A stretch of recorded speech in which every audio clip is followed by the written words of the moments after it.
¿Esta biblioteca? Edificio principal es el de allá. Acá me han puesto edificio, biblioteca, aula 502 y 503. 502 y 503. Ya nos vamos a dividir igualito que la vez pasada, los del grupo de 240 con la... Pero claro. Vamos a hacer el cambalache. Al grupo que no cuidé la vez anterior, o sea, y el doctor cerrado. Ya, entonces, por favor, a los amigos por ahí conocidos, dicen que es el examen, porque ahí aparecen, doctora. ¿Cómo vas a examen, espera? 3 semanas después, es lo más triste. 2 puntos para los presenciales. 2 puntos para los presenciales. Claro. Ya chicos, a ver, entonces en enfermedad diverticular, ya. Primera pregunta. Diferencia entre divertículos y diverticulosis y diverticulitis. A ver. Diverticulosis es asintomática y diverticulitis es sintomática. Diverticulitis, sí, chicos, a ver, Narváez, ¿no? Narváez. Ya, lo diverticulosis solamente es cuando se logra captar los divertículos, pero que es asintomático. Ya. Y la diverticulitis ya es cuando hay una inflamación de estos divertículos. Ya. ¿Y por qué se produce esa inflamación, Linda, en los divertículos? Por el tiempo de la presencia o si hay un fetalito que está obstruyendo en Ya, otra pregunta. ¿La diverticulosis puede ser solo asintomática? No. ¿Solo puede ser asintomática? No, Asintomática y sintomática. Hay asintomática y sintomática. Ya, ¿y cuál sería el cuadro clínico en un paciente con diverticulosis sintomática? A ver, ¿cuál es su nombre? Leslie. A ver, Leslie, ¿cómo sería el cuadro clínico de un paciente que tenga diverticulosis sintomática? O sea, ¿qué síntomas tendría que tener, no? ¿Qué cosas? A ver, levanta, compañero. Hematoquesia, rectorragia. No. A ver, No. ¿sí, chicos? ¿Están de acuerdo con su compañera? No, entonces, ¿con qué tendría que cruzar?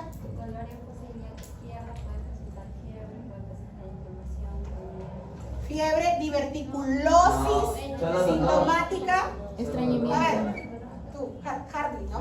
Ya. ¿Dolor en dónde? Izquierda, ya.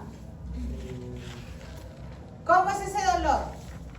¿Es agudo o es crónico? Crónico. Crónico, ¿no? En la diverticulosis sintomática, el paciente viene con dolor abdominal, leucocia ilíaca izquierda, y es crónico porque lo tiene de largo tiempo. ¿Tiene fiebre o no tiene fiebre? No tiene fiebre. ¿Ya? Si tuviese fiebre y viene con dolor abdominal agudo en fosa ilíaca izquierda, ¿qué sería? Diverticulitis. Diverticulitis. Por eso yo les decía, la diferencia entre diverticulosis y diverticulitis es que la diverticulosis es la presencia de los divertículos, en este caso en el colon, ¿verdad? Ahora, esa diverticulosis puede ser sintomática y asintomática, ¿no? Los asintomáticos no van a dar ningún síntoma, se va a detectar, ¿de qué forma? Incidental, ¿no? Viene el paciente, se quiere hacer un estudio, se hace una colonoscopía, ¡boom! Divertículos, ¿no? Diverticulosis asintomática. Pero si el paciente empieza a tener, como dice su compañero Hardy, dolor abdominal crónico en fosa ilíaca izquierda, ¿verdad? ¿Qué otro síntoma puede tener?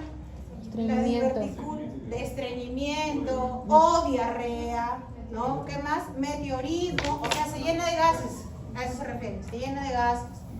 No tiene fiebre. Entonces, ¿y yo qué puedo decir, señor? Puede ser que usted tenga una diverticulosis sintomática. Ah, ya, doctor, a ver, doctor, ¿y qué examen me tengo que hacer entonces para saber si tengo diverticulosis? A ver, Agurto. Colonoscopía,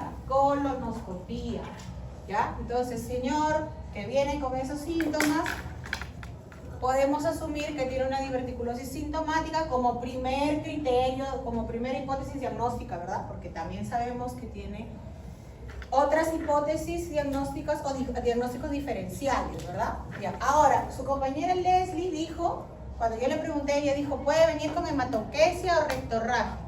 Si el paciente viniera con hematoquesia o rectorragia, ¿qué podría tener? Hemorragia Su compañero dice diverticulitis aguda complicada. ¿Tú? Complicada. ¿Pero qué? ¿Complicada con? Hemorragia diverticular. Pero no diverticulitis aguda. La diverticulitis aguda no cursa con hematoquesia. ¿Con qué cursa la diverticulitis aguda? Lo hemos dicho hace ratito. Fiebre, dolor abdominal, enfosilatia izquierda, agudo, ¿cierto? El sangrado, o sea, la hematoquesia, lo que dice su compañera, más que rectorragia, hematoquesia, puede ser una enfermedad diverticular complicada. Sí, enfermedad diverticular complicada. ¿Con qué? Con sangrado diverticular, ¿ya? La diverticulitis no da sangrado, ¿ya? La diverticulitis da dolor, asociado a síntomas o signos de SIRS, pues de respuesta inflamatoria sistémica, ¿no? Fiebre, taquicardia, taquimia, leucocitosis, ¿cierto? Entonces, eso tienen que diferenciar. ¿Y qué examen le harían ustedes si el paciente viene con hematoquesia y ustedes quieren saber si efectivamente es una enfermedad diverticular complicada con sangrado diverticular? ¿Qué examen le harían al paciente? Tomografía abdominopélvica, dice su compañera. ¿Para cuál, doctora? Si yo quiero saber si el paciente viene con sangrado diverticular, ¿qué examen le haría? Colonoscopía. Colonoscopía.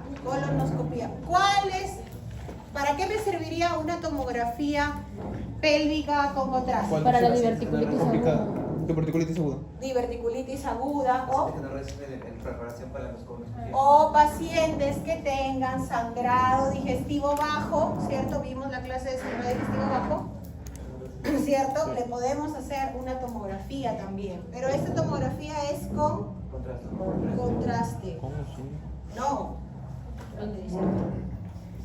Tomografía computarizada. Claro, lo que pasa, chicos, es que también existe un estudio de imágenes que se llama colonoscopía virtual, ¿ya? Que a través de un software, el tomógrafo tiene un software que el paciente se toma una tomografía y dibuja el colon, así como si hiciéramos una colonoscopía, ¿ya? Pero acá nosotros no tenemos, así que colon. ¿Ya? ¿Qué les iba a decir? Ya, entonces, la tomografía, ¿cuándo lo vamos a hacer? En caso de diverticulitis aguda, ¿no? ¿Cómo se llaman los criterios que se utilizan a través de tomografía para clasificar a la diverticulitis aguda? Ajá. Criterios tomográficos, criterios de Hinchey, criterios de Hinchey. Entonces, cuando yo tengo un paciente que sospecho que pueda tener diverticulitis aguda, tengo que hacerle una tomografía, ¿verdad?, pélvica con contraste, y según los criterios de Hinchey, yo voy a poder decir qué grado de diverticulitis tenemos, ¿no? Exacto. Entonces, ¿para qué sirve el Hinchey? ¿Para qué serviría el Hinchey? Para ver si la cirugía, luego le hace tratamiento antibiótico. ¿Para qué? ¿Cuál es su apellido? Sánchez Endol. Sánchez. ¿Y tu nombre? Mauricio. Mauricio, ya. Su compañero Mauricio dice que el Hinchey sirve para... Bueno, el 3 y el 4 es para cirugía. Luego Ya. del 1 hasta el 2 es antibiótico. Y bueno, si tiene que ver si mide más de 4, más de los ¿Cuál milímetros. es el punto de corte? 5 milímetros. 5 milímetros. Si tiene más, es drenaje. Si tiene menos, Centímetros. centímetros. Una cosa es centímetros y otra cosa es milímetros, ¿ah? Si usted dice 5 milímetros, sería 0.5 centímetros. Ya, chicos, entonces centímetros. Lo que dice su compañero es cierto. Entonces, ¿para qué nos sirve el Hinchey? El Hinchey, ahí va, ya, ahí va. El Hinchey, como dice ahí, es una clasificación tomográfica, ¿ya? En el cual voy a dividirlo, como ven ahí, en 1A, 1B, 2A, 3 y 4, dependiendo de lo que encuentre, del hallazgo que yo encuentre. Porque recuerden que la diverticulitis aguda también puede ser complicada, y no complicada. O sea, la diverticulitis aguda también puede tener esos dos grupos. Dentro de las complicaciones vamos a tener los abscesos, ¿cierto? Vamos a tener la peritonitis generalizada. ¿Qué otra complicación puede tener la diverticulitis aguda? Fístulas. ¿Las qué? Las fisuras, ¿sí? Las fisuras. Fístulas. Las fístulas. Las fístulas. Porque ¿qué es la fisura? ¿Qué sería? La fisura, pero un corte, ¿no? Una laceración. No, ahí lo que hay son fístulas. O sea, se pueden formar comunicaciones. ¿Entre qué? Entre el colon y los órganos adyacentes, ¿no? O sea, el divertículo se perforó, ¿verdad? Por el cuadro de la diverticulitis aguda se perforó y de repente encontró, mira, acá está la vejiga.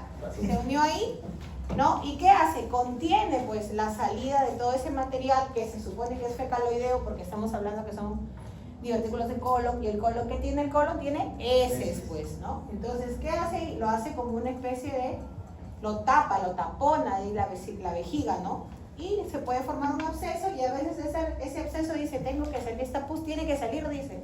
¿Y por dónde voy a salir? Hago un caminito entre el colon y la vejiga. Entonces el paciente forma una fístula colovesical. ¿Y cómo se va a manifestar? ¿Cómo creen ustedes que se manifestaría una fístula colovesical? Una masa. ¿Qué orinaría el paciente? Ese pues, popó, caca, como es compañero. O sea, vendría su orina con heces. Y si la orina tiene heces, ¿qué más tendría el paciente? ¿Qué cosa? Infecciones urinarias a repetición probablemente, ¿no? ¿Por qué? Porque todo el tiempo la orina se contamina con las heces, que vienen ¿de dónde? De la fístula, que se formó por una diverticulitis aguda complicada. Entonces la diverticulitis aguda se puede complicar con abscesos, con peritonitis. En el caso de peritonitis no tiene a dónde unirse y sale completamente el contenido fecal a la cavidad abdominal, y si recuerdan, la cavidad abdominal es estéril, entonces el paciente hace peritonitis, ¿cierto? Ya, entonces el Hinchey nos permite a nosotros clasificar en si es solo una inflamación alrededor del colon, si ya hay la presencia de un absceso que esté alrededor del colon, o si ya está un poco más distal, como dice ahí, con otro órgano intraabdominal, o si hay peritonitis. Y de acuerdo a eso, darle el tratamiento. Para eso nos sirve el Hinchey. ¿Por qué? Porque según el Hinchey yo le voy a indicar el tratamiento a mi paciente, que eso es lo que dice su compañero, ¿no? Su compañero dice, acá está, su compañero dice que si es 3 y 4, ese paciente se tiene que operar de emergencia. Y claro, porque es una peritonitis, con antibiótico solo no lo vamos a solucionar. ¿Qué tendría que hacer? El cirujano tiene que entrar a sala, ¿no? Hacer una laparotomía exploratoria, probablemente cortar esa parte donde el divertículo se perforó y limpiar pues toda la cavidad abdominal que está llena de heces, ¿cierto? Limpiarlo y luego ya recién cierra cavidad y bueno, obviamente va a tener su cobertura antibiótica, ¿no? Pero si yo lo dejo solo un antibiótico, ese paciente probablemente igual se va a morir, ¿cierto? Porque no le estoy solucionando el foco infeccioso. El foco infeccioso es el divertículo que se perforó. Eso es lo que pasó con la muñequita Sally. ¿Ustedes vieron ese de la muñequita Sally que le hicieron una lipo y se murió? Ya. ¿Por qué? Porque se perforó, pues. Se perforó y nadie lo detectó. ¿Cuándo lo detectaron? 5 días después. 5 días después recién se le dieron cuenta del dolor. Entonces, ¿qué había pasado? Había hecho una peritonitis. Probablemente ha estado con antibiótico, probablemente ha estado con el dolor. Pero mientras tú no le cierres ese foco infeccioso, la paciente sigue pues, y se hace una infección primero leve, luego se generaliza, sepsis grave, shock séptico y chao, así haya sido una mujer joven, sin comorbilidades, no 20 y tantos años que ha tenido la chica y se ha muerto. Y eso que yo creo que ha aguantado 5 días porque era joven, ¿ah? Si hubiese sido una adulta mayor, hipertensa, diabética, renal, eso al día siguiente nomás se muere. La verdad. Entonces, chicos, eso es importante, el Hinchey. Según el Hinchey yo doy el tratamiento. Otro punto que dijo importante su compañero fue el tamaño del absceso. Ya, el tamaño del absceso, yo les expliqué en la clase, ¿no? Cuando un absceso es menor de 5 centímetros, ya, generalmente con tratamiento antibiótico sistémico, o sea, endovenoso, resuelve, ¿ya? cuando mide más de 5, o sea 10, 20, 30, 40, 50, etcétera, centímetros, ¿ya? El antibiótico no va a ser suficiente. Entonces, ¿qué más tengo que hacerle a ese paciente?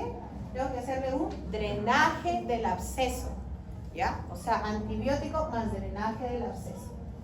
¿Ya, chicos? Y eso en todo caso hablamos de las diverticulosis complicadas. En las no complicadas, generalmente el paciente puede ir a casa, puede tratarse en casa, porque en las no complicadas la inflamación solamente está alrededor del divertículo, no ha hecho peritonitis, no ha hecho abscesos, ¿no? Entonces esos pacientes se pueden ir a casa, igual con tratamiento vía oral. ¿Qué tratamiento? Los que están ahí, que es la cloroquinolona con el medicamento que es para los anaerobios, que es el metronidazol. Eso lo podemos dar vía oral o endovenoso. En el caso de las no complicadas, generalmente les damos vía oral, ¿no? Van a casa y en casa reciben su tratamiento. Ahora, hay un grupo de pacientes que no pueden recibir vía oral. ¿Y quiénes serían aquellos pacientes que, a pesar de tener una diverticulitis aguda no complicada, tendrían que recibir endovenoso? Adultos, inmunodeprimidos. Los inmunodeprimidos, ¿no? O sea, por ejemplo, paciente diabético, paciente oncológico, ¿no? ¿Qué más? Los adultos mayores, edad avanzada, ¿no? Los adultos mayores, los abuelitos, pues, ¿no? ¿Por qué? Porque estos abuelitos, como les dije yo en la clase, generalmente viven solos, pues, porque los hijos se van, o se casan, o se van a otro lado, ¿no? Antes uno nacía en Chiclayo, y todo hacía en Chiclayo, y se moría en Chiclayo. Ahora ya no, porque el trabajo a veces no está en Chiclayo, se tienen que ir a otro lado. Por ahí alguien dice, no, yo mejor me quiero ir al extranjero porque hay mejores oportunidades. Se manda a mujer al extranjero y ya no puede venir, pues, porque no es tan fácil estar yendo y viniendo. Y los abuelitos, los papás, que ya llegó su momento que sean abuelitos, viven solitos. Y encima son hipertensos, diabéticos, 8.000 pastillas ahí, se confunden, no saben qué pastillas tomar, entonces esos pacientes tendrían que hospitalizarse, ¿no? Los adultos mayores, los pacientes que son inmunocomprometidos, ¿no? Los pacientes que tienen otras comorbilidades, ¿no? Severas, por ejemplo, que sean renales, cardiópatas, ¿no? Ese grupo de pacientes, a pesar de que es una diverticulitis aguda no complicada, esos pacientes tendrían que recibir tratamiento sistémico, o sea, endovenoso, ¿no? Se tendrían que hospitalizar, ¿ya? El resto de pacientes, si es un adulto joven, así como ustedes, que no tiene ninguna otra comorbilidad, ¿no? Y que lógicamente no tiene otro signo de que sea una infección mayor, o sea, no haya compromiso de órganos, de otros órganos, ¿verdad? Pues podría recibir vía oral. ¿Ya, chicos? Entonces, lo importante en la enfermedad diverticular es diferenciar cuándo es diverticulosis, cuándo es diverticulitis, cuándo es sangrado diverticular. ¿Por qué? Porque si se dan cuenta, cuando hemos hecho en la clase, cada uno tiene un examen diagnóstico diferente. Para la diverticulitis usamos tomografía, para la diverticulosis usamos colono, ¿no? Entonces, si ustedes no saben diferenciar el cuadro clínico del uno del otro, cuando les pregunten, van a contestar de repente, ¿qué necesito para tu tomografía? No, tomografía no es para diverticulosis, es para diverticulitis. Diverticulitis. ¿Ya, chicos? O le ponen, por ejemplo, test diagnóstico para diverticulitis, colonoscopía. Marca, no, les dije que estaba contraindicado, ¿no? La colonoscopía. ¿Qué otro examen estaba contraindicado en la diverticulitis? El enema de Vario, ¿no? O sea, el colon con contraste, la radiografía de colon con contraste, ¿no? Porque le colocan el enema que viene con presión negativa, ¿cierto? Entonces genera la presión y si el divertículo está ahí por romperse, se perfora y lo complicamos más. Entonces, ahora, nunca se le puede hacer una colonoscopía a un paciente con diverticulitis, o en qué momento le podemos hacer una colonoscopia. 4 o 8 semanas. 4 o 8 semanas. Ajá, pasado las 4 o 8 semanas de resolución del cuadro. O sea, con la diverticulitis aguda en ese momento no le puedo hacer. Como marquen en el examen, le bajo 2 puntos. No 1, 2 les bajo. Gracias. Ya les voy diciendo. La enfermedad vestibular complicada ahí sí es colonoscopia. ¿Complicada? Sí, la enfermedad vestibular complicada que tiene hematoquesia. Complicada, con hematoquesia sí, con sangrado diverticular es colono también. Ah, ya, los diagnósticos diferenciales también los vimos.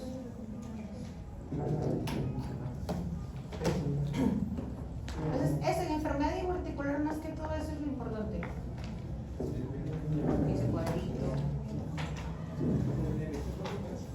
Vean bien cómo le contesten mal los japoneses. Ya ven, colonoscopía. Para los sangrados diverticulares es colonoscopía. Entonces, ¿cuál es la principal causa? Ah, ya que hemos visto hemorragia digestiva baja. La principal causa de hemorragia digestiva baja. Diverticulitis aguda. Hemorragia diverticular. ¿Qué hacemos? Bajamos un punto. Ya. 3 veces me ando diciendo diverticulitis aguda. Hemorragia Y diverticular.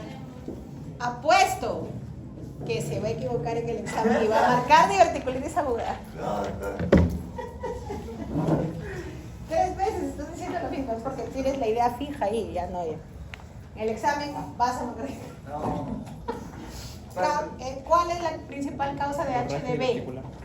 Hemorragia diverticular, pues enfermedad diverticular complicada, con sangrado diverticular, no con diverticulitis aguda.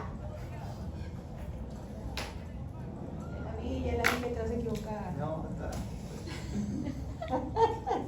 Ok, 3 veces está diciendo lo mismo. Claro.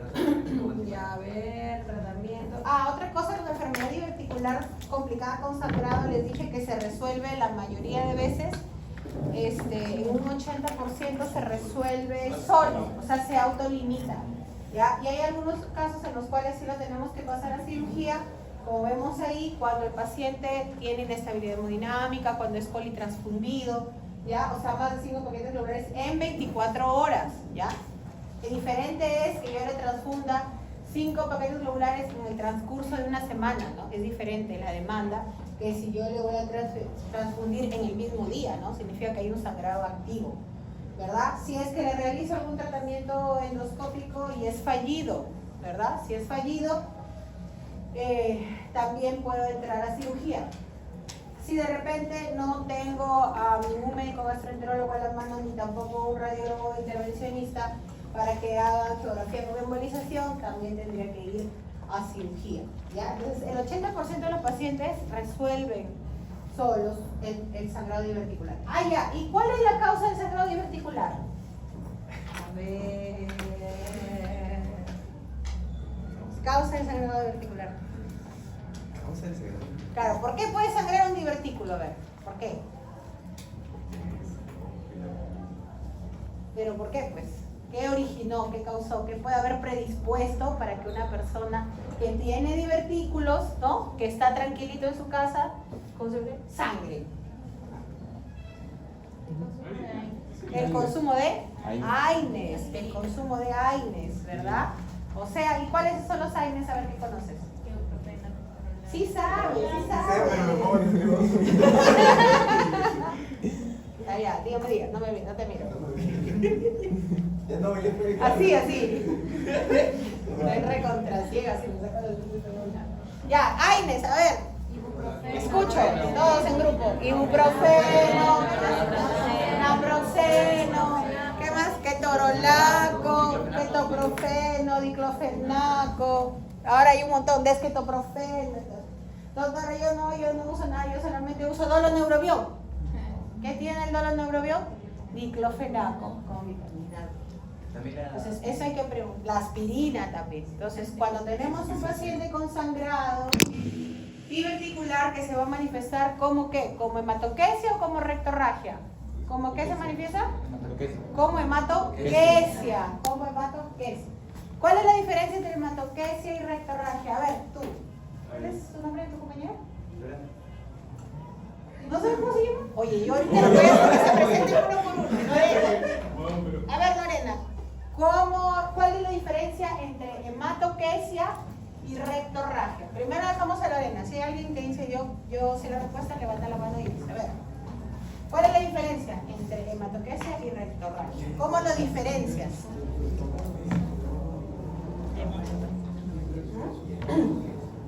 Equivócate ahorita y no en el examen. Equivocando nomás.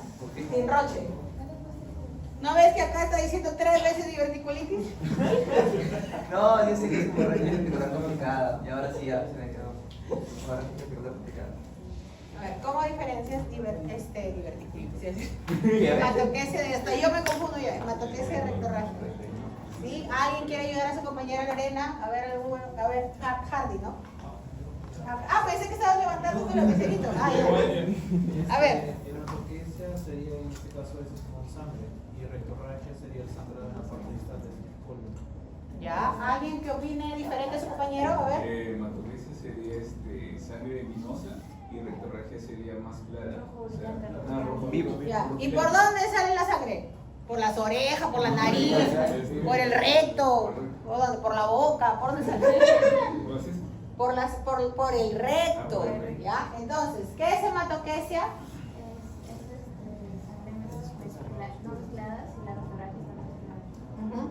La diferencia es que la hematoquesia, ambos son manifestaciones de ¿qué? ¿De hemorragia digestiva alta o de hemorragia digestiva baja? De hemorragia digestiva baja, de HDB. De HDB.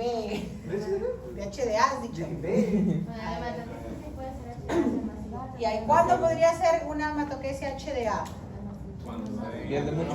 Masiva. Cuando es Masiva. masiva. Cuando es masiva. Ya, entonces, para terminar la diferenciación, luego vamos a la de masiva. La hematoquesia es aquel sangrado. Ambas son manifestaciones de HDB. Entonces, si es de HDB, el sangrado va a ser por el recto.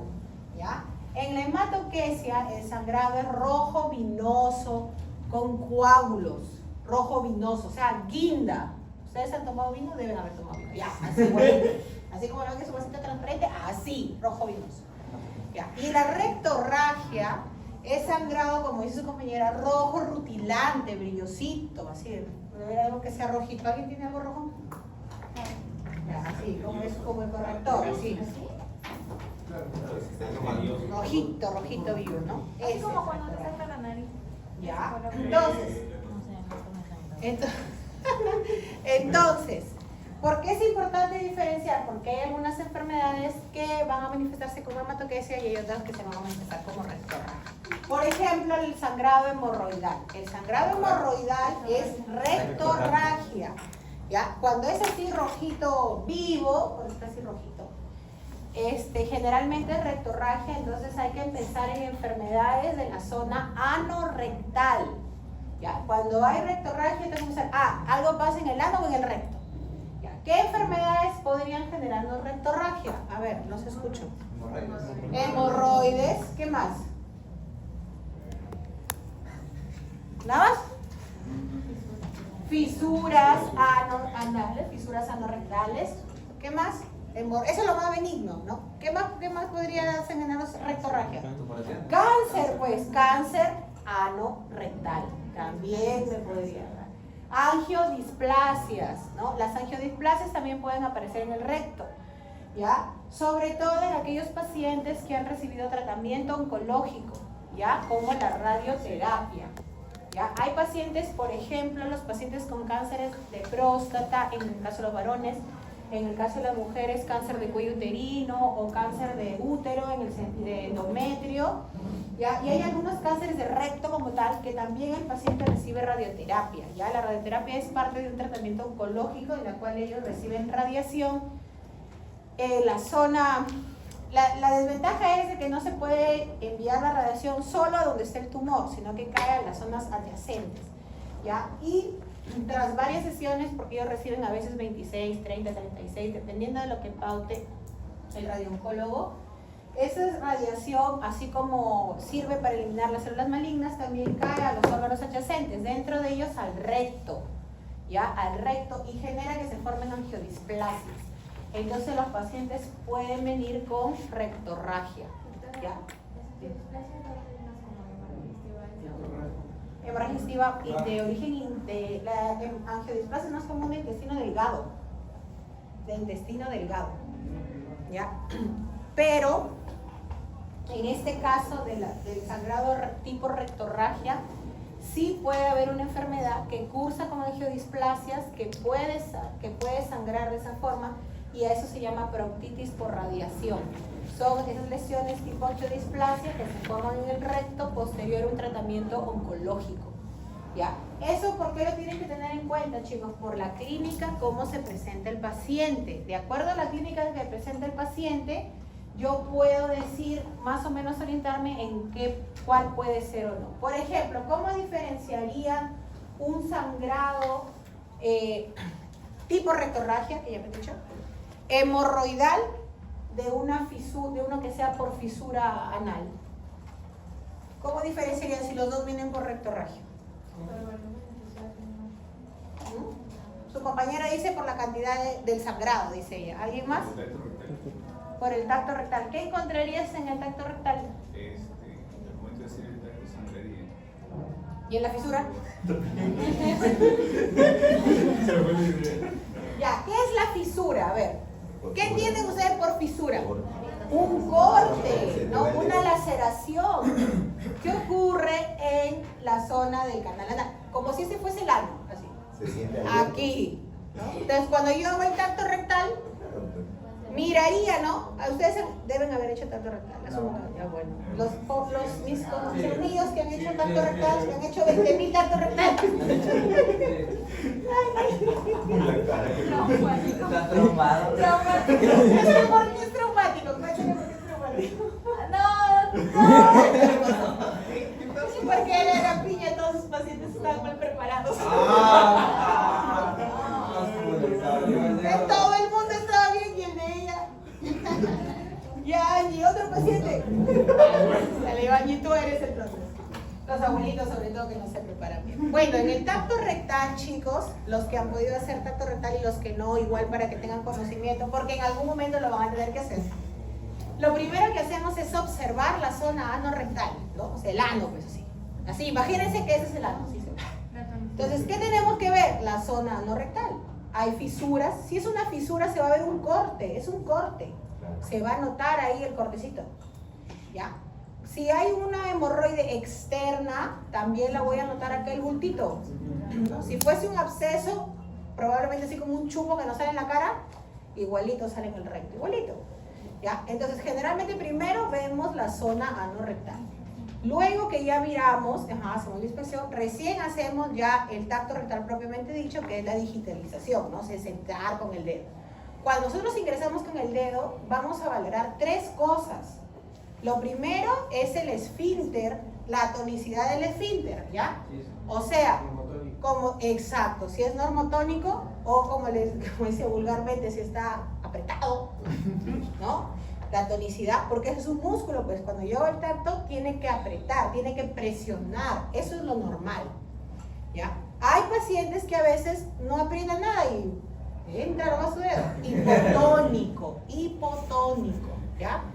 Por varias causas, hay enfermedades neurológicas, ¿no? Pacientes que tienen traumatismo vertebromedular, etcétera, que tienen cierto grado de incontinencia, entonces la tonicidad está disminuida, ¿no? Ya. Y hay otros casos en los cuales puede haber hipertonicidad, o sea, está muy cerrado, ¿no? Generalmente las fisuras, como se produce un corte, eso genera dolor y hace un espasmo, y entonces es más difícil para nosotros hacer un tacto rectal. Esa podría ser una diferencia entre fisura y entre hemorroide. Si yo hago un tacto rectal, voy a mirar, pues ahí clarito se va a ver la fisura, ¿ya? Pero sintomatológicamente la fisura presenta dolor, ¿ya? O sea, hay rectorragia más dolor anorrectal.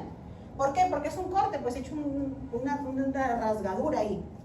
En la hemorroide no hay dolor, hay sangrado nada más. ¿Cuándo duele la hemorroide? La hemorroide duele cuando se trombosa, o sea, cuando el coagulito que está cuando la sangre que está dentro de la hemorroide, porque recuerden que la hemorroide es una vena que está dilatada, o sea, nuestras venas del ano se dilatan por diferentes cosas, la principal, el estreñimiento, ¿no? Entonces el estreñimiento crónico hace que se forme la dilatación de las venas, pero se ven del mismo color de la piel, eso es lo normal. ¿Ya? Cuando la hemorroide se trombosa, que puede ser su otra complicación, la hemorroide se ve como una aceituna, así, moradita, violácea, y el paciente tiene mucho dolor, no puede pararse, no puede sentarse. Si tú lo quieres examinar, señora, ven un ratito, porque para examinar hay que levantarle pues la nalga, si no, no ves, ¿no? Entonces no te deja a veces incluso eso, porque el solo hecho de que tú no presiones, sino estires la nalga para poder ver el ano, le genera dolor. Entonces, una diferencia clínica entre la rectorragia hemorroidal de la fisura es que la fisura va a tener dolor, ¿no? Viene un paciente que cursa con sangrado rojo vivo, con dolor anorrectal. ¿Cuál es el diagnóstico probable? Probablemente sea una fisura, ¿ya? Una fisura anal. Ya por ahí les vamos a poner pues asociado a estreñimiento, ¿no? ¿Por qué? Porque las fisuras y las hemorroides se producen por estreñimiento. Es la causa más frecuente. Ahora hay fisuras que pueden ser traumáticas también, pues chicos, ¿no? Entonces, bueno, ya chicos. Y lo otro, como dijimos, de la proctitis por radiación, yo lo pensaría si mi paciente ha recibido tratamiento, pues, ¿no? Si no ha recibido tratamiento de radioterapia, no va a tener proctitis por radiación, pues, ¿no? Entonces tienen siempre que ver cuál es el antecedente. Claro, pero ahí se va a manifestar, el intestino delgado generalmente se manifiesta como hematoquesia o como melena, no tanto como rectorragia. Cuando es rectorragia es ano recto, no es más arriba, es ano recto. Entonces puede ser fisura, hemorroide, proctitis por radiación, pólipos, también pólipos anorrectales pueden sangrar, sobre todo en los niños. En los niños los pólipos rectales son más frecuentes que los adultos. Y a veces vienen niñitos, 6, 8 años, 4 años, con rectorragia. Entonces es poco probable que un niñito de 4 años tenga hemorroides. Es poco probable que un niñito de esa edad tenga un cáncer de recto, ¿no? Porque los niños tienen otro tipo de cánceres que son frecuentes para su edad, ¿no? Leucemia, ¿verdad? Los cánceres de repente óseos, ¿no? Los osteosarcomas. Ese tipo de cánceres son frecuentes en los niños, ¿no? No tanto un cáncer de recto o un cáncer anorrectal, ¿no? En los niños, los pólipos rectales son una de las principales causas de sangrado tipo rectorragia, ¿ya? Y bueno, lo maligno sería que tuviesen un tumor, pues, ¿no? Que sea un cáncer rectal. Un cáncer del recto o del canal anal también puede manifestarse con sangrado tipo rectorragia. Ya, y en el caso de las hematoquesias, que es el sangrado rojo venoso con coágulos, la principal causa es la enfermedad diverticular. Pero hay otras causas. ¿Qué otras causas nos podrían generar hematoquesia?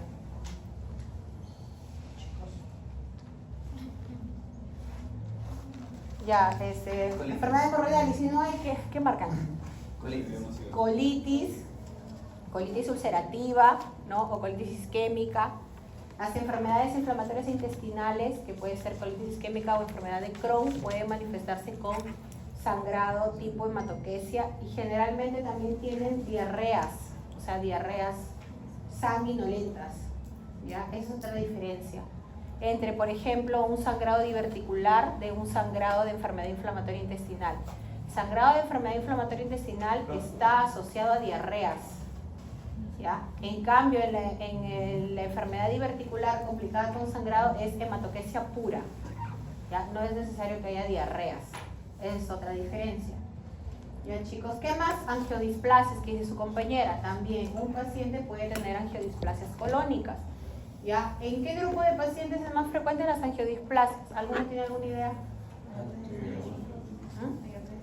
Mayores de 65, o sea, adultos mayores, ¿ya? ¿En quiénes más es frecuente las angiodisplasias?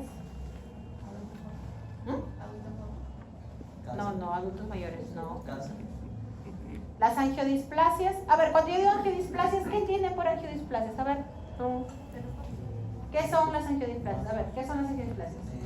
Desplazamiento de los vasos sanguíneos. ¿Desplazamiento de los vasos sanguíneos? Ajá.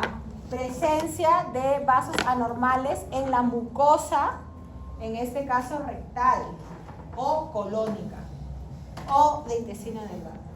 Son vasitos sanguíneos que se forman anormales, así como las arañitas vasculares en el tórax de un paciente cirrótico, así se forman en la mucosa. A ver, ¿será este? Examen. ¿Qué pasa con ustedes? Son pasados. Mis exámenes anteriores. Ay, no tengo que hacer exámenes. estaba viendo los Simpsons. ¿De dónde estaban viendo? ¿De su celular? Lo No, puse. me gusta. La compartí su cuenta. Ah. La compartí su cuenta y dice. No tengo dibujitos. Sí, sí.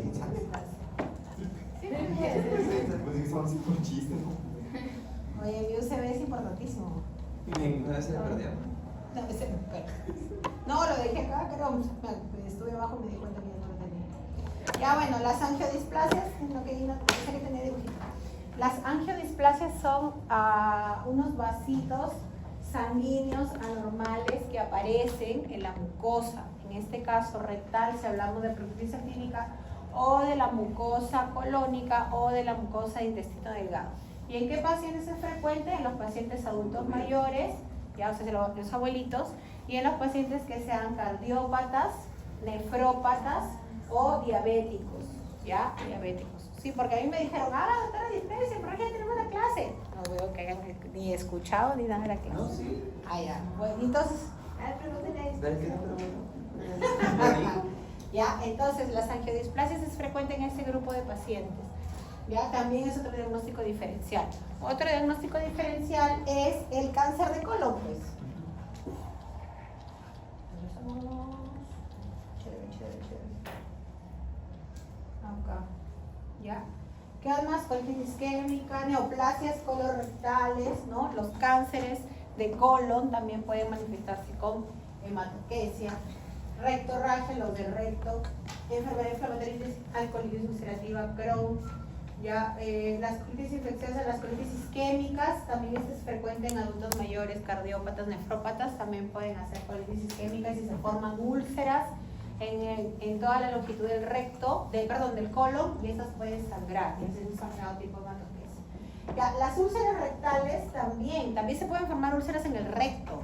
Ya, las causas más frecuentes tenemos infecciosas, sobre todo en los pacientes inmunodeprimidos, por ejemplo, los pacientes que tienen VIH pueden formar úlceras rectales por citomegalovirus, Epstein-Barr, ya, o sea, por ese tipo de gérmenes que son oportunistas pueden generar formación de úlceras rectales, ¿no? En ese grupo de pacientes.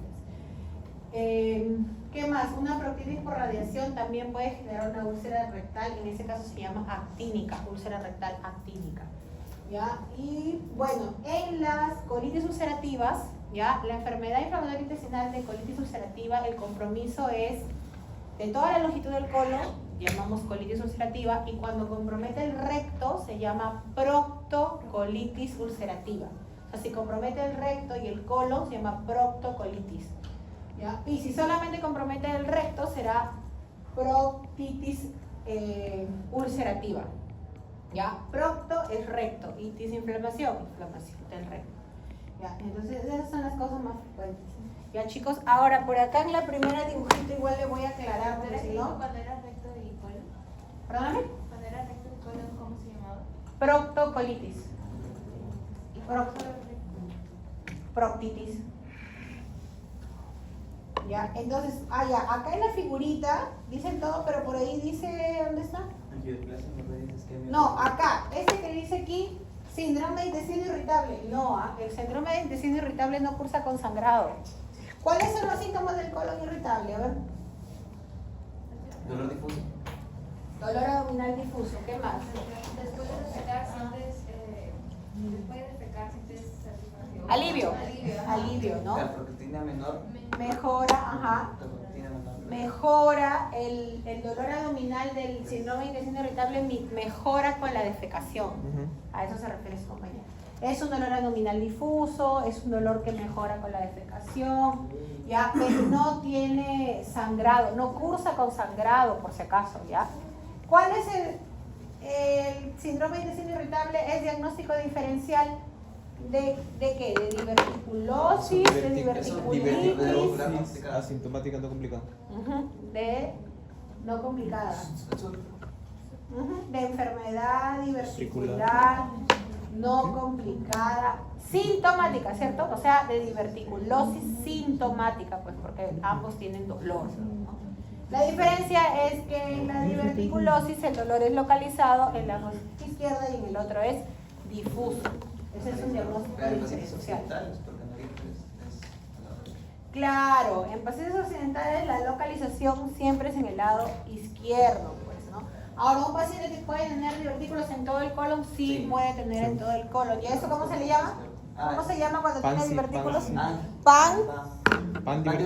Pandiverticulosis. ¿No? Puede tener en todo el colon, puede tener solo en el colon derecho. En este caso lo más común es en el colon izquierdo, por eso es que todos los síntomas, si se dan cuenta, siempre nos hablan del lado izquierdo. ¿Ya? Entonces, y ahora que habló su compañera, dijo, tú mencionaste algo de que la hematoquesia también se podía presentar en la HDA masiva, creo que me dijiste, compañera. Sí. Ya, ¿cuándo nosotros podríamos pensar que es una HDA masiva? A ver. Con sudoración, ya, alteración hemodinámica, ¿no? O sea, va a tener taquicardia, ¿qué más? Hipotensión, sudoración, frialdad, ¿no? Puede haber hasta síncope en el paciente. Cuando la pérdida es mayor a 1 litro de sangre de forma abrupta, el paciente puede tener hematoquesia, ¿no? Pero esa hematoquesia es asociada a inestabilidad hemodinámica. Y eso sí nos podría indicar que esa hematoquesia se debe a una HDA masiva, ¿ya? Cuando es hematoquesia pura, sin inestabilidad hemodinámica, generalmente es una HDB, ¿no? Y la causa más frecuente es enfermedad diverticular. ¿Ya? Entonces, eso para que lo tengan también en cuenta, porque a veces tenemos pacientes que vienen por emergencia, les hacemos el tacto rectal y encontramos hematoquesia, ¿no? Y en las hematoquesias que son por HDA masiva no da tiempo a que, porque recuerden que para que se forme la melena, ¿verdad? La melena que son las heces negras, ¿verdad? Oscuras como brea, así del color de mi chumpita, así negras. Ya, así es la melena negra. Negro, la chumpita, ya negro. Lo que sucede es de que la sangre se mezcla con el ácido del estómago y las bacterias intestinales y la vuelve negra. Entonces, por eso, cuando el paciente tiene melena, yo pienso que es una HDA, porque la mezcla de la sangre para hacerse negra tiene que haber sido en el estómago, ¿verdad? O en la parte superior del intestino, pues, ¿no? Por encima del ángulo de Treves, ¿ya? Entonces, normalmente eso ocurre, viene la melena. Pero ¿qué pasa en los sangrados digestivos altos masivos? Que como el sangrado es tan abrupto, el tránsito intestinal es acelerado, entonces no le da tiempo de quedarse mucho tiempo para que se mezcle y se vuelva negra. Entonces, ¿qué sucede? Rojo venoso, ¿no? Entonces, ¿qué hace el paciente? Hematoquesia. Pero si el paciente viene así, imagínense, ustedes están sentados acá escuchando la clase y de un momento a otro pierden 1 litro de sangre. ¿Qué les va a pasar? Van a empezar a sentir sudoración, frialdad, palidez, probablemente se desmayen, ¿no? Probablemente le toquen su pulso, va a estar taquicárdico, porque lo primero que se altera cuando uno va a empezar a estar hipotenso es la frecuencia cardíaca. Eso es lo primero, el paciente se pone taquicárdico para tratar de compensar. Luego ya si no puede compensar la presión arterial, empezar a hacer hipotensión, pues, ¿no? Entonces, eso sucede en un paciente que tenga una HDA masiva, ¿no? HDA masiva sí puede manifestarse como una hematoquesia, pero generalmente está asociada a inestabilidad hemodinámica. Otra cosa que también nos puede ayudar, bueno, si ya nosotros pedimos análisis de laboratorio, ¿no? Que en la HDA a veces también hay disociación urea-creatinina. Les mencioné en la clase, ¿no? Generalmente cuando uno tiene un problema renal, ¿no? Ya sea prerrenal, renal o posrenal, se manifiesta como con elevación de la urea y la creatinina. Ambos por igual, ¿no? Se eleva la urea, se eleva la creatinina. En la HDA, ¿qué ocurre? Solamente se eleva la urea y la creatinina sigue estando normal. A eso se le llama disociación urea-creatinina y también se presenta en algunos pacientes que tienen HDA. Entonces, si yo tengo un paciente que viene por emergencia, refiriendo hematoquesia, lo trajo el familiar, dijo que tuvo síncope, palidez, hipotensión, entonces, pues puede ser una HDA, dicen. Y encima le veo los análisis y hay disociación urea-creatinina, entonces apoya un poco más a mi diagnóstico de que es una HDA, a mi problema de salud en realidad, ¿no? Porque mi problema de salud sería HDA, ¿verdad? Y mi hipótesis diagnóstica sería por qué el paciente ha tenido una HDA. ¿no? Y ahí entra enfermedad ulceropéptica, ¿verdad? Úlcera por AINES, si por ahí le preguntamos si el paciente estuvo consumiendo AINES o aspirina, o es sobrecoagulado, ¿no? Entonces todos esos datos hay que preguntar al paciente para poder nosotros saber u orientarnos a cuál diagnóstico puede ser. ¿Ya? Entonces esa es la diferencia entre la hematoquesia de la HDA masiva de la hematoquesia de la HDB.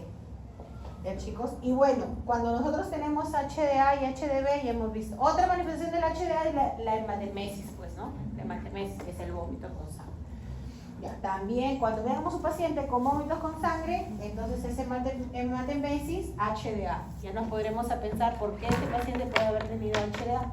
Varices esofágicas, varices gástricas, úlcera esofágica, ¿no? Hemos visto que el ERG se complica y dentro de sus complicaciones puede haber sangrado por úlceras, ¿no? Se pueden formar úlceras también.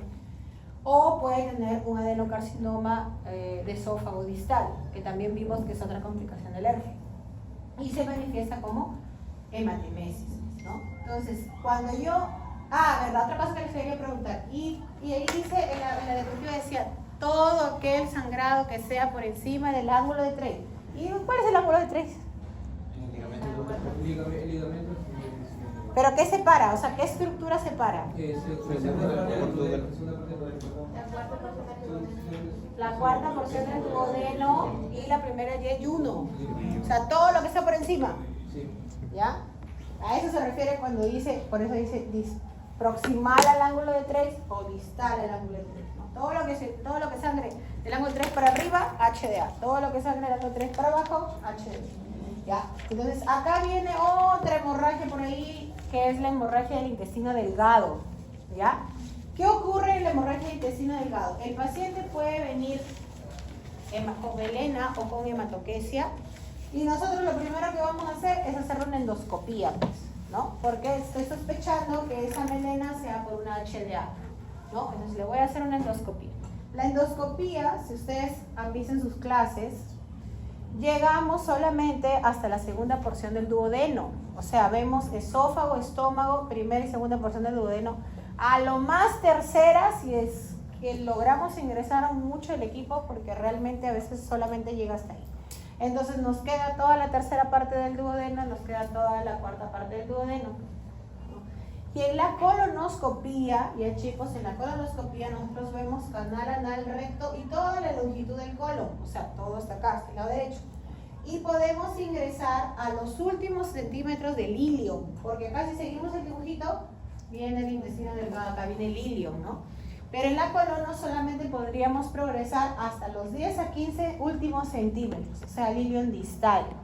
Ya. Entonces, ¿qué sucede? Nos está quedando tercera, cuarta de duodeno, todo yeyuno y prácticamente todo el ilium que no lo podemos evaluar.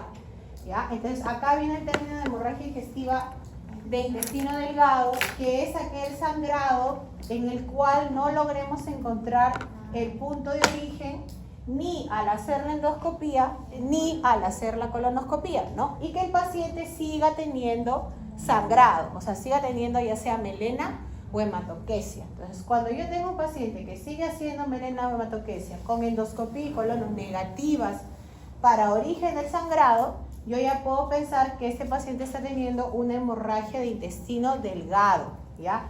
Antes se le llamaba de origen intermedio, de origen oculto, de origen oscuro, pero en realidad es del intestino delgado. ¿Ya? Y ahí lo que yo voy a hacer es la cápsula endoscópica. ¿Ya? La cápsula endoscópica, que es un dispositivo como está en el dibujito, que es una capsulita, creo que algunos sí lo han visto de mis alumnos o ninguno, sí creo. Ya, es así un dispositivo así como una pastilla, pues como una cápsula, que es una camarita en realidad. Y el paciente lo va a tomar como si tomara una pastilla y esa camarita va a hacer todo el recorrido digestivo, o sea, pasa por el esófago, estómago, todo el duodeno y hasta que lo va a eliminar también por las heces. ¿Ya? Y de acá tiene un software que el paciente va a tener como un morralito, como si tuviese un celular acá pegado durante lo que demora el transcurso de la cápsula, que normalmente son 8 horas, ¿no? Y toda la información va a quedar acá en ese celular y luego se conecta a la computadora y se descarga. La capsulita se bota, por si acaso no va a estar buscando la cápsula. Aún está así. Él estaba acá con su nube así pensando. No, se conecta con un dispositivo, chicos, no se pasa. Está bien que los gastroenterólogos tengamos que hacer colono, pero no se pasa. Tratamos de que el paciente esté limpio. ¿Ya? Igual la preparación para la cápsula es la misma que para la colono, ¿ah? Se usa igual los laxantes, porque si no, no va a haber nada, pues la cápsula se va a ¿Cuál es cortar el las precio ¿De qué? ¿De la cápsula? Está como 2.000, 2.500 Con eso sí dan ganas de buscar. soles. Con razón los pacientes no lo quieren creer, pero no. En realidad la información de aquí no la vas a poder sacar porque todo está ya en el software y eso se baja así como un USB y se baja todo el video. Todo un video y eso ya se ve, pues, en donde se va a ver reflejado el transcurso de la cápsula durante las 8 horas, que en teoría comprendería todo desde el píloro hasta el ciego y podríamos ver toda la longitud del intestino delgado y nos permitiría detectar cuál podría ser el origen del sangrado, ¿no? La desventaja es que solo nos permite mirar, oye, está sangrado y uno, ya. Está sangrado y uno, me voy. Nada más. ¿Ya? Entonces, pero sí nos permite localizar. ¿Para qué? Para luego hacer otro examen que se llama enteroscopía. ¿Ya? La enteroscopía es un examen similar a la endoscopía, en el cual también vamos a ingresar un equipo, pero que es de mucho más metraje. Y ese utiliza otro dispositivo que es un sobretubo y hace como una especie de remangar, o sea, entra, jala, porque el intestino tiene un montón de metros, entonces lo jala hasta llegar al punto de sangrado. ¿Para qué nos sirve la cápsula? Para ver si hacemos enteroscopía anterógrada, o sea, si entramos por la boca, o si hacemos enteroscopía retrógrada, o sea, si entramos por el recto, ¿no? ¿Hacia qué lado está más fácil llegar? ¿No? Menos recorrido con el equipo. ¿Ya? Pero la cápsula endoscópica nos permite eso, nos permite ubicar el origen, pero no nos permite dar tratamiento, ¿no? En cambio, por ejemplo, la endoscopía y la colono nos permite dar diagnóstico y tratamiento, ¿no? Dependiendo de lo que hayamos. Hay métodos, como les dije yo, no es necesario que se aprendan los métodos, pero sí que tengan una idea que a través de la endoscopía podemos ingresar pinzas, podemos tomar biopsia, podemos ingresar sustancias para parar el sangrado, podemos ingresar clips, ¿no? Que son como grapitas para parar el sangrado, podemos también coagular o cauterizar lesiones, entonces sí nos permite. La cápsula no, pues la cápsula nos permite localizar, sí. Ya para hacer el tratamiento, pues tendremos que ingresar con el enteroscopio, ¿no? Entonces ese es un escenario del cual nosotros podemos sospechar de hemorragia digestiva de intestino delgado. ¿Cuál es el otro escenario? A ver, ese es un escenario. 2 escenarios en un paciente podemos sospechar de intestino delgado. ¿En qué otro caso podemos sospechar de que el sangrado es de intestino delgado?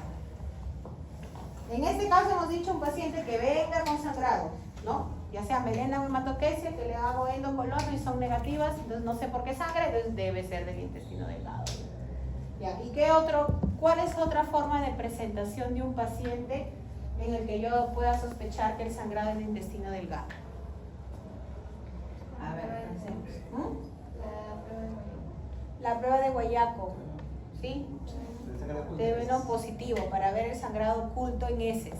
¿Ya? ¿Qué más?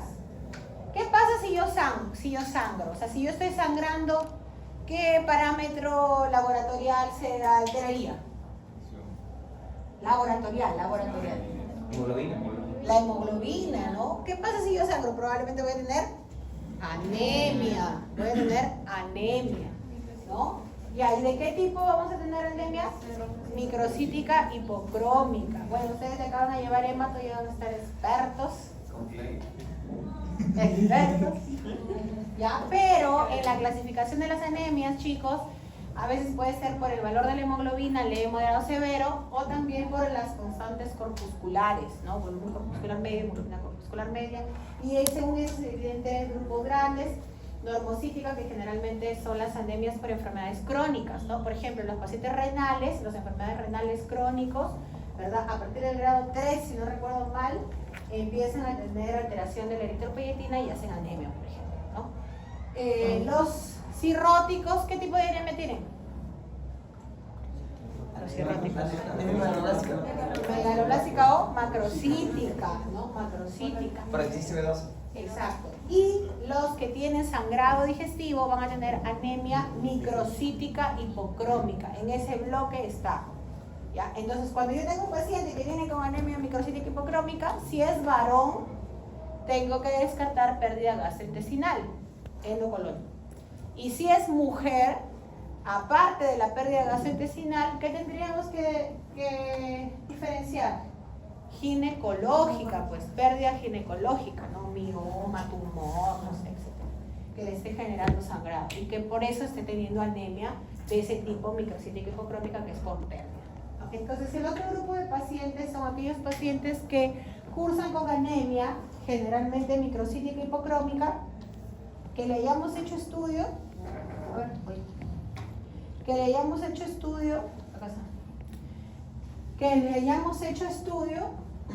y que alto y bajo y no hayamos encontrado la causa, como dice ahí, ¿no? Se hace una prueba positiva de sangre oculta en heces, o sea, el TB en heces, asociada con anemia por déficit de hierro, o sea, microcítica hipocrómica, en la cual se le haya hecho endocolono y esté negativa, o sea, no encuentre la causa de la anemia ni del resultado de sangrado oculto en heces.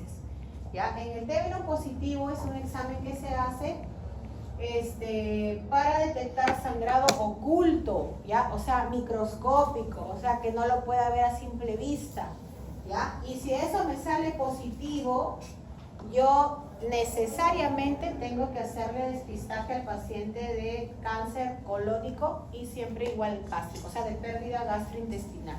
Ya, a pesar de que igual el TB en heces tiene una positividad, un falso positivo, 50%, o sea, que vive salga positivo, tengo dos opciones, que realmente esté en el 50% que sí son positivos, o que esté en el 50% que son falsos positivos.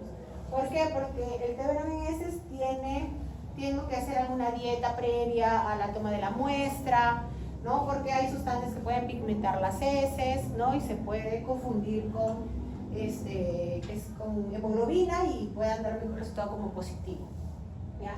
Pero es sangrado oculto, ¿ya? ¿Por qué les hago el hincapié? Porque yo he visto colegas, ¿ya? O sea, no estamos estudiando, son colegas, ¿ya? Que el paciente dice que ha venido por melena y le piden TB en heces, que viene por hematoquesia y le piden TB en heces. ¿Cómo le vas a pedir TB en heces si tú estás viendo el sangrado? Ahora, siendo buena general, y de repente dice, ¿y será melena? Mejor le pido TB en heces.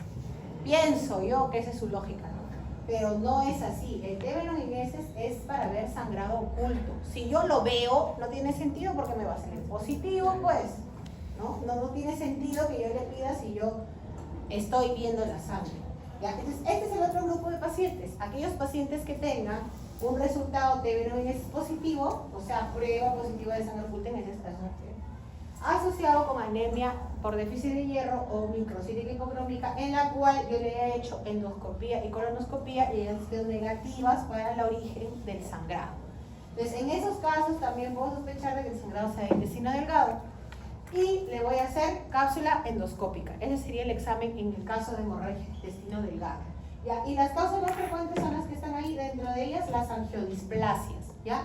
Las angiectasias, angiodisplasias es lo mismo. ¿Ya? Y esa es la causa más frecuente, o sea, es más frecuente que se localice en el intestino delgado, ¿ya? Sí pueden haber en el colon, como dice su compañera, sí pueden haber en el recto, sobre todo por proctitis, pero las más comunes es que sean en el intestino delgado y ocurren en ese grupo de pacientes, adultos mayores, cardiópatas, nefrópatas, diabéticos. En ese grupo de pacientes generalmente se forman las angiodisplasias. Otra causa tenemos los tumores de intestino delgado. ¿Ya? Si bien es cierto, no son tan frecuentes, pero los tumores de intestino delgado también nos podrían generar sangrado. ¿Ya? Y los AINES también pueden generar lesiones en el intestino delgado. Puede ser que se formen úlceras o erosiones, ¿no? Pero generalmente eso se autolimita. ¿Ya, chicos? Entonces, en hemorragia digestiva, el problema de salud es ese, hemorragia digestiva. Puede ser alta, baja o de intestino delgado, ¿no? Y de acuerdo a las otras a los otros síntomas o a las otras hallazgos que nosotros podemos encontrar en el examen físico u otros síntomas agregados, yo más o menos puedo orientarme en mi diagnóstico, ¿no? Si es enfermedad hemorroidal, si es una fisura, si es un cáncer, ¿no? Si es una proctitis por radiación, si es una úlcera por helicobacter, o es una úlcera por el uso de AINES, o es un cáncer gástrico, ¿no? Dependiendo de lo que el paciente tenga asociado a su principal problema, que sería el HDA, ¿no? Su principal problema es el HDA y hay que saber cuál es la causa de HDA. Igual con HDB y con intestino delgado. Para HDA, endoscopía; para HDB, colono; para intestino delgado, cápsula. Ya no son tan frecuentes. También puede haber divertículos en el intestino delgado, pero no son tan frecuentes, y de todas las 3 partes del intestino, lo más frecuente es que él sea en duodeno, ¿no? Primera, segunda porción del duodeno es lo más frecuente inclusive. Bien, chicos, entonces estos son con cápsula, HDA, y ya vimos HDA. ¿Qué hora es? Ah, ya, todavía tengo. Tengo clase con su grupo a las 8:30, con otro grupo. Es virtual. Estoy atrasada, con ustedes ya acabé, pero con ellos no. Le pasamos la grabación, pues. Debo dispersia y Le pasó la grabación y dispersia y debo diarreas, creo. Para eso le pasó la grabación y seguimos. No, si ya me han dicho, doctora, no he hecho diarreas, que no me el examen. Cuando les conviene, bien bandidos son. Sí, pues. Le pasamos la grabación. Doctora, no se preocupe, si usted no puede, hacemos la clase virtual. Y de ahí están. Doctora, pero no nos ha hecho la clase. Iba a venir. Le digo, les voy a hacer, va a venir por todos los temas. Porque a sus otros grupos sí los he hecho, con ellos no se les atrasada. Ya en diarreas.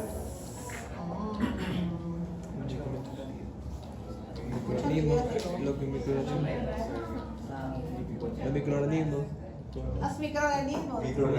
Eso es. Y yo. No viene. No, a ver, en diarreas. Es coli. Bueno, en diarreas, como les dije la vez anterior, más que todo es la diferenciación en el tiempo, si es aguda, si es crónica. Las causas.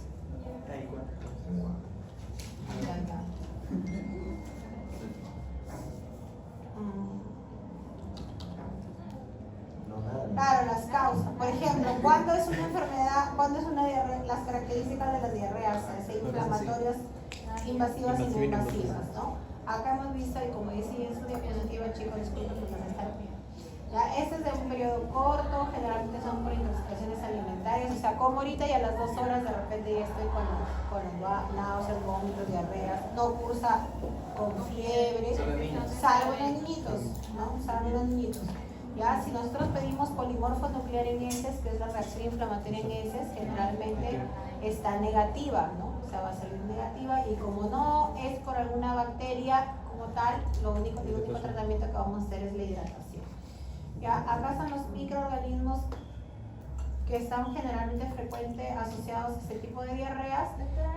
Dime. ¿No preguntar sobre los alimentos y eso? Sobre los alimentos no. Sobre, ¿Y los microorganismos? o sea, ¿qué Los le Los microorganismos sí, pues, si no, como luego preguntan diarrea, no sé más. Los que mencionaba. No, mentira, sí. O sea, me refiero a. Es que se le puede sur porque atrás hay un montón de medicamentos que nosotros estamos usando. ¿Cuál de? Hay chigelosis. Sí, profloxacina. Casi todos son quinolonas, porque como les dije, todas son por, todos son por gérmenes gram negativos.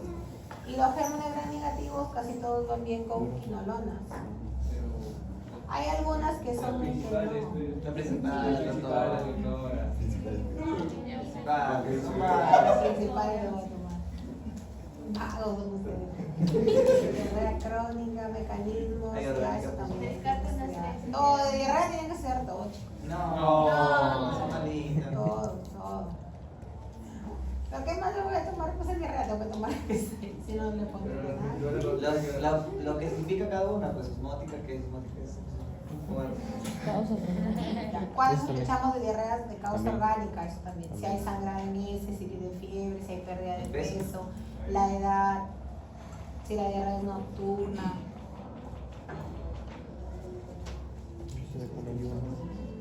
En diarrea sí le dan todo. Pero no es que le voy a poner en el arroz frito. ¿Qué bacteria voy a encontrar? No, pues eso tampoco les voy a preguntar, no se pase. Está bien, el arroz frito, dice, contaminación de arroz frito. Sí, ustedes quieren así que les pregunten, ¿el arroz frito? ¿Qué hacen en O cuenta? sea, que poner paciente que comió arroz frito o paciente que comió arroz frito. Más o menos, ¿cómo va a ser el examen, doctora? ¿Cómo va a ser? Más o menos. El examen, ¿cómo que cómo va a ser? Son 20 preguntas. No, Ya, el examen, van a ser 20 preguntas. 10 teoría, 10 de casos clínicos. ¿Así es el examen anterior? sí, cáncer de Ya, páncreas, sí, todo sí. para marcar. Cáncer de páncreas también viene, ¿ah? Sí. Más o menos, ¿cómo va a ser un caso?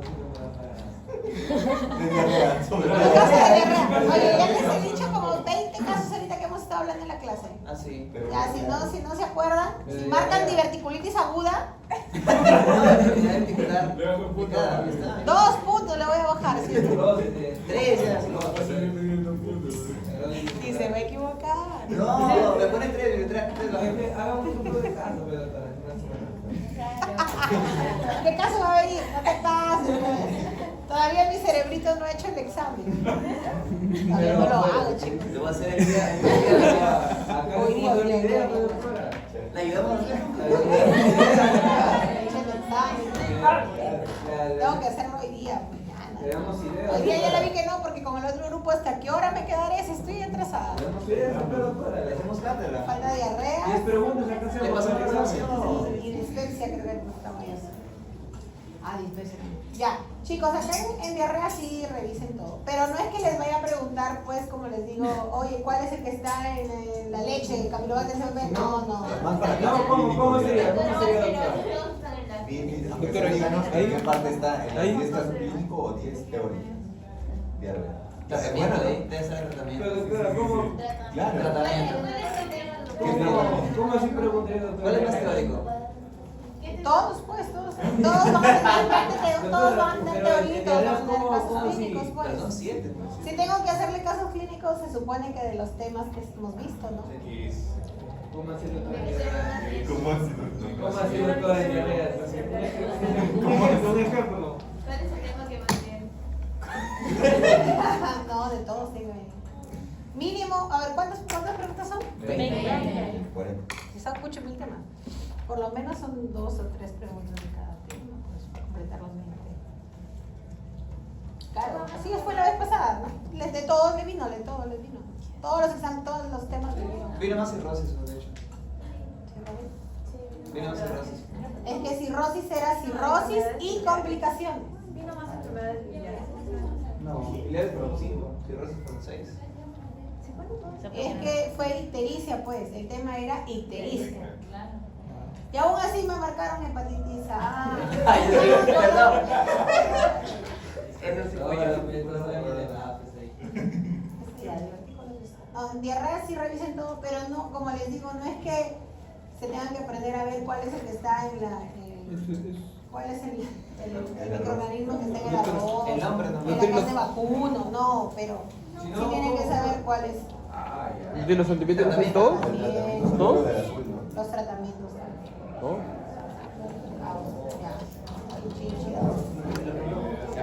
La diarrea sí tienen que leer todo, chicos. Y 2. ¿Dosis también, doctora? Más conocido. Doctora, Claro, los más. doctora, Más conocido. nada más con respecto a hemorragia. En la parte de asociación urea-creatinina, ahí, la diferencia de urea-creatinina 36, eso indicaría alta. Y Alta, la urea alta. está más de 100. La verdad no entiendo esa parte. Lo que pasa es de que puedes medir solo urea y creatinina o puedes medir la Dos. proporción que es el boom, Claro. que es una asociación. Pues en este caso es 36 a 1 y cuando ves solamente urea y creatinina es entre 100 a 1. Ah, ya. O sea, los dos. A veces 2 es boom o a veces 2 es creatinina. ¿Y vienen los dos, doctora? Los ¿Valores dos. normales tendremos? Bueno, en sus casos clínicos sí puedo ¿Y si hacer vienen los laboratorio. los dos? Pero no hay mucho laboratorio. Vamos a dispepsia. Mucho cura. Cáncer.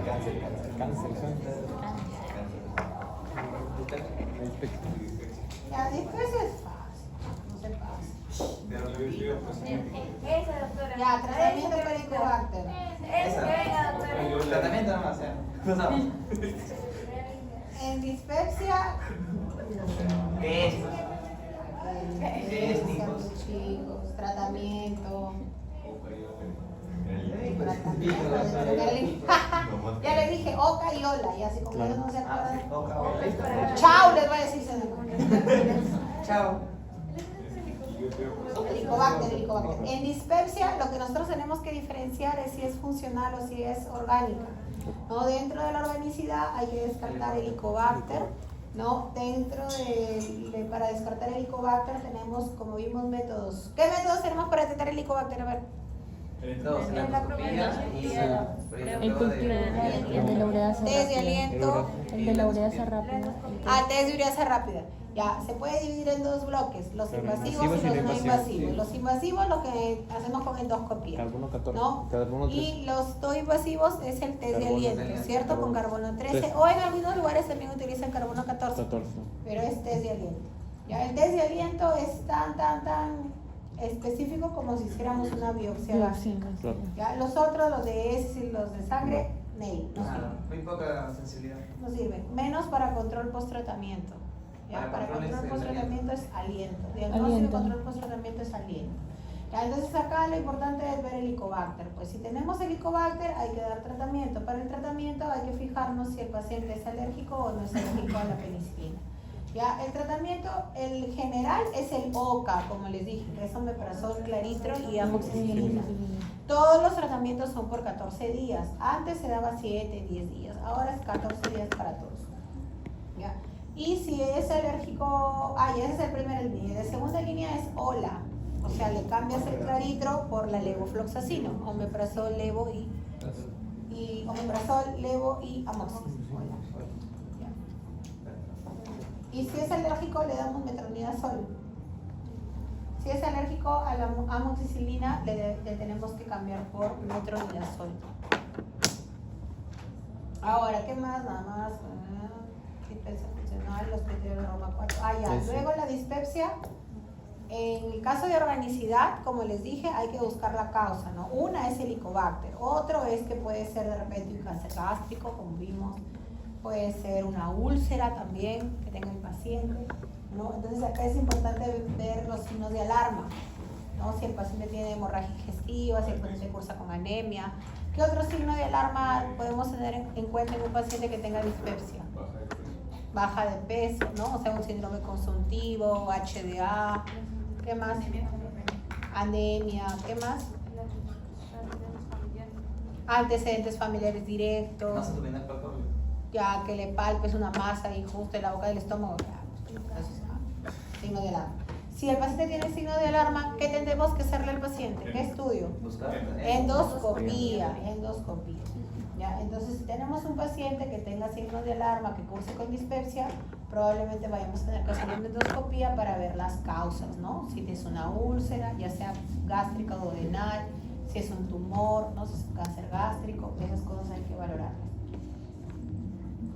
Básicamente eso. Ya, y en la dispepsia funcional es otro grupo en el cual en teoría no le encontramos nada orgánico que justifique la dispepsia, ¿no? Es decir, no hay úlceras, no hay tumores, no hay Helicobacter, ¿no? Pero el paciente tiene síntomas, ¿cierto? Y acá aplicamos los criterios de Roma 4 y divide la dispepsia en dos bloques, ¿cierto? O en dos grupos.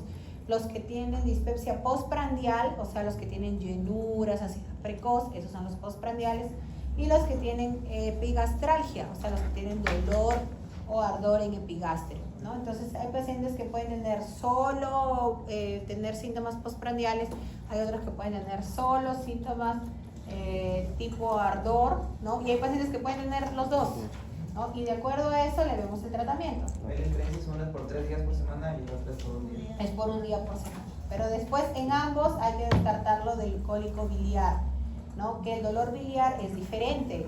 La dispepsia es un disconfort en la parte superior del abdomen, es decir, en el epigastrio, ¿ya?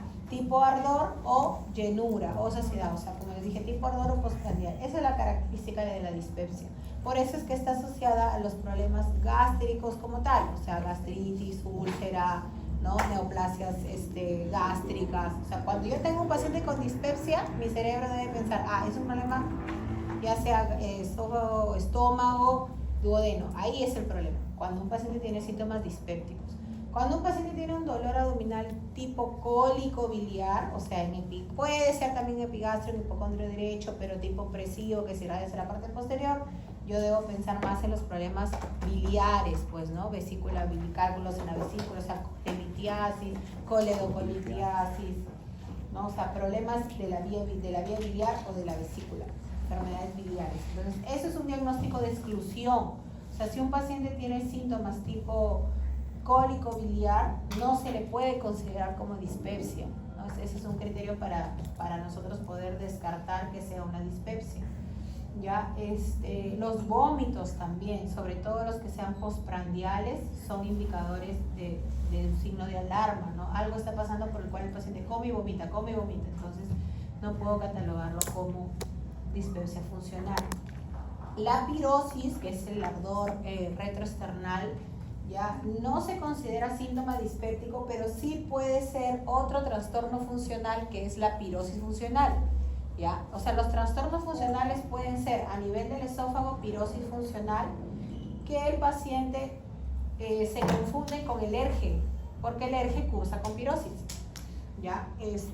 La dispepsia funcional, que es la que estamos hablando ahorita, y en la parte colónica es el colon irritable, pues, el síndrome de colon irritable. Esos son los 3 trastornos gastrointestinales más frecuentes: pirosis funcional, dispepsia funcional, o en la parte del intestino, del colon, que es el síndrome de intestino irritable. Y para ello siempre tenemos que descartarle primero la organicidad, ¿no? O sea, que no haya nada que lo genere, recién yo puedo decir que es algo funcional. Entonces los vómitos son un signo de alarma, no son tanto un signo como parte de la dispepsia. Y si la pirosis, si bien es cierto, no es parte de la dispepsia como tal, pero sí puede tener un paciente pirosis funcional más dispepsia funcional, o incluso más síndrome de intestino irritable. O sea, el paciente puede tener los 3 trastornos funcionales, ¿no? Y con ellos, como les decía yo, es frecuente la parte emocional, o sea, tienen mucho que ver con los trastornos, sobre todo ansioso-depresivos. Ese grupo de pacientes entra acá. Y ahí, posterior a la pandemia, que hemos estado encerrados, más todavía. La gente ha tenido mucho más síntomas. Ya, eso es lo que vimos. Bueno, como les dije yo, si el síndrome es postprandial, el tratamiento generalmente es con procinéticos. Si es de tipo ardor en epigastrio, el tratamiento es con los IVPs. Y si el paciente tiene los dos, entonces le tengo que dar los dos, pues IVP más procinéticos. ¿Ya? Y si con eso no mejora, ¿qué le agregamos ahí? Si no mejora con el IVP ni el procinético, neuromoduladores, ¿no? Y si no mejora, Psiquiatra. Si no mejora, al psiquiatra. Porque el psiquiatra deja otros medicamentos, pues, ¿no? Otros medicamentos que ellos ya lo usan con mayor frecuencia. Y eso ya lo vimos, los moduladores también, HP también lo vimos, ya, ERGE. Ya, en ERGE, las complicaciones del ERGE, sobre todo, chicos, tienen que tener en cuenta que el ERGE en realidad es una enfermedad que cursa con los síntomas cardinales que ya vimos: pirosis y regurgitación. Esos son los cardinales, los clásicos, ¿no? Pero también puede tener manifestaciones extraesofágicas, como el dolor retroesternal, el dolor torácico, no cardiogénico. Puede tener también asma, o sea, el paciente en la noche, el reflujo del ácido va hacia la tráquea y genera broncoespasmo. El paciente se puede levantar en la noche con sensación de falta de aire. Puede tener también tos crónica, la gingivitis posterior, o tener disfonía, amanecer disfónicos, con la voz ronca, ¿no? Doctora, yo amanezco ronco y de ahí es normal, se aclara. Puede ser que sea porque está teniendo reflujo, ¿no? Puede también tener temas a nivel dental, erosión dental o alteración del esmalte dentario, también puede tener esas manifestaciones. Y en aquellos pacientes que hacen el broncoespasmo, pueden hacer neumonitis recurrente, o sea, neumonías químicas, ¿no? Por el ácido frío. Ustedes que llevan neumo, ¿qué tal su examen, perdón? Bien. Así espero que digan el domingo. El sábado. No, el domingo con los resultados. Ahí. Manitas para expertos. No, el examen es el sábado. ¿Ah? Para el sábado. No me vayan a aparecer el lunes que doctora, que yo no sé, que Apareciendo el domingo. apareciendo el domingo. Así me engañados otros compañeros. Ay, doctora, yo he aparecido el ¿Cuánto sacó? domingo. ¿Cuánto sacó? 15, ¿qué pasa sacó? Ah, Llamo tanta. Sí, claro, tenía que hacer el otro examen. Más trabajo. Pero ese chico yo decía, pero qué raro. Y hay otro también que no ha venido, ¿no les dije ese día pues? Pero creo que ya se habrá inhabilitado, Flores Rimay. Ah, sí, sí. Y hay otro también. Montesa Torres Giancarlo está acá, ¿no? ah, sí, perdón. Digo, falta por acá. Otra más ahí. Tirado Villar María. Esa chica tampoco ha dado examen, por ejemplo. Tirado Villar María Isabela. No ha venido, no ha dado examen. O sea, ya fue. De repente a veces se inhabilitan, pues. Se dan de baja. Sí, ahora se toma. Preferible se dan de baja que los jalen, no sé cómo es eso. Una O realidad les peor. cuenta igual. Les cuenta como que llevan por segunda.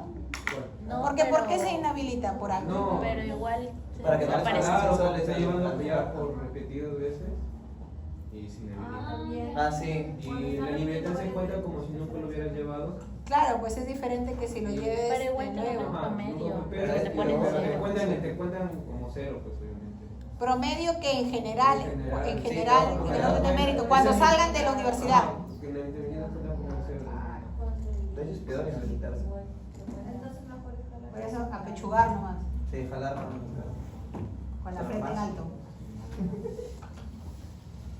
Ya, bueno, creo Otra, que eso eso es fácil. de cáncer de sexo, va a venir